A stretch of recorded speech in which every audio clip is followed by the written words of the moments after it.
to talk about, I didn't bring my raw food pyramid today.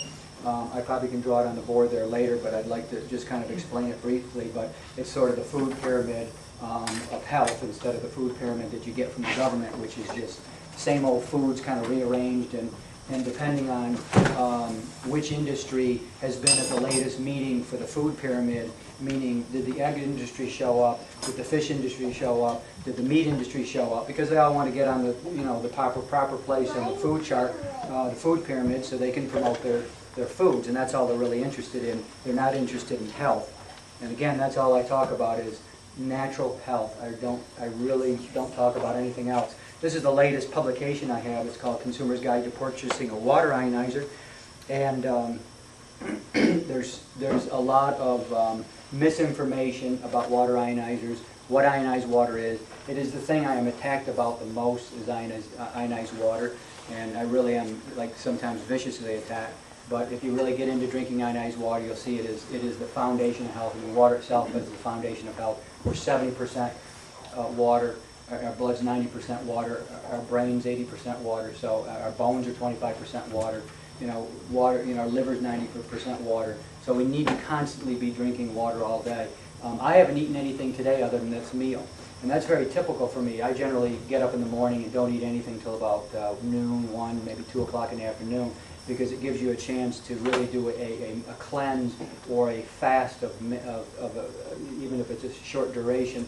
So I've eaten the night before at 8 or 9 o'clock, and then I won't eat again for another 15 hours, and I do that every single day. Dr. Gabriel Cousins, who wrote the introduction, or actually the preface to Achieving Great Health, he eats within a 4-hour period every day. So he does a 20-hour fast every day. So Gabriel and I really coincide in a lot of things.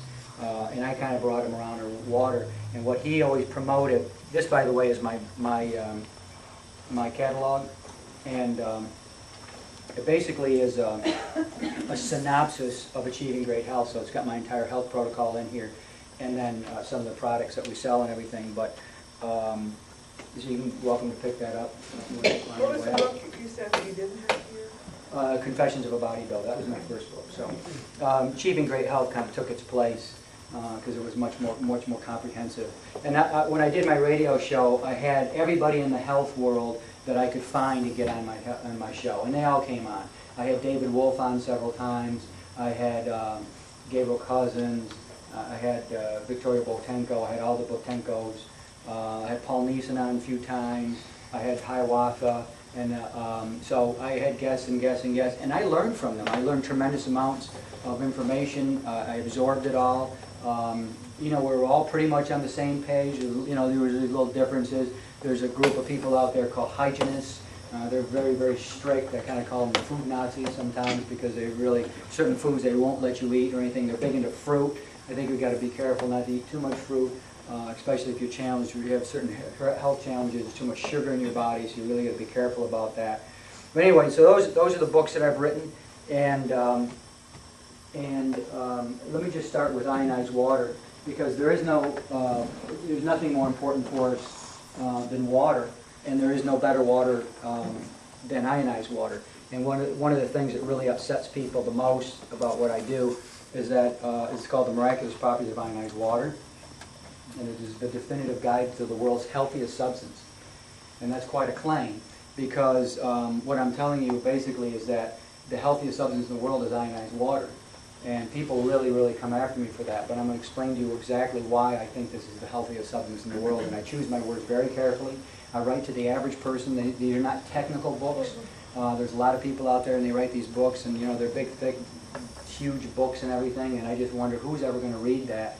I'm trying to reach the average person, the couch potato, the guy who sits there and watches football and eats popcorn and doesn't pay attention to anything else because he doesn't really care. Maybe he's a stockbroker, maybe he's a construction worker. I want him to be able to pick something up like this and read it and understand it and get to him and tell him, like, you know what, if you just put down the popcorn and put some carrots there, some apples, you're going to be healthy now, healthier than you were, and stop drinking all of the pop and soft drinks and the juices and all this kind of stuff, unless it's a fresh juice, and just drink water. And that's the most important thing we need to put into our body. I drink Probably at least a gallon, sometimes usually about an average gallon and a half, sometimes as much as 2 gallons of water every day.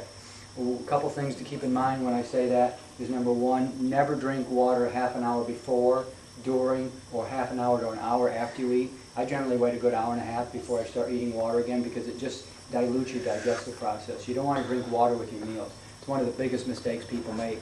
And I tell them all the time that people say, I have terrible indigestion after I eat. And they say, well, how much water do you drink? I say, well, a big tall glass of water. And they say, well, that's your problem. You know, it's one of your big problems.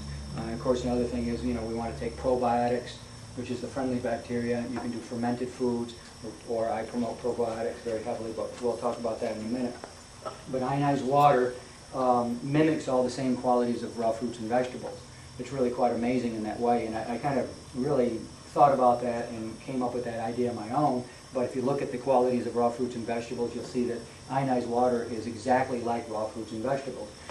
What you're doing with this is you're running normal tap water through it. It goes through a filter, a carbon filter, so you're removing all the chlorine, any of the poisons that might be in the water.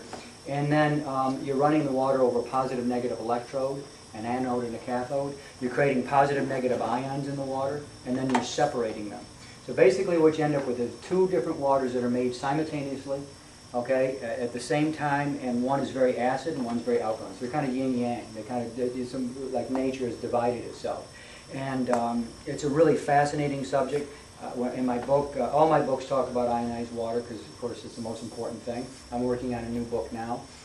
It's called The Book of Reasons, and it's all the various, like what I call a flip-through book, and it's all the very why the reasons to eat raw foods, the reasons not to eat cooked foods, the reasons to drink water, the reasons not to drink purified water, the reasons to drink ionized water. So it's all the reasons on each page, so it's going to be accessible to people to kind of, you know, pick out little chapters or little pages and go through it. And once again, it's getting access to the mainstream. That's what I'm trying to do. Because a lot of these people write health books, they're talking to the converted, they're preaching to the choir. These people are already going to, you know, they already know what they're doing, they already believe in it, and this is just going to reinforce what they're doing. That's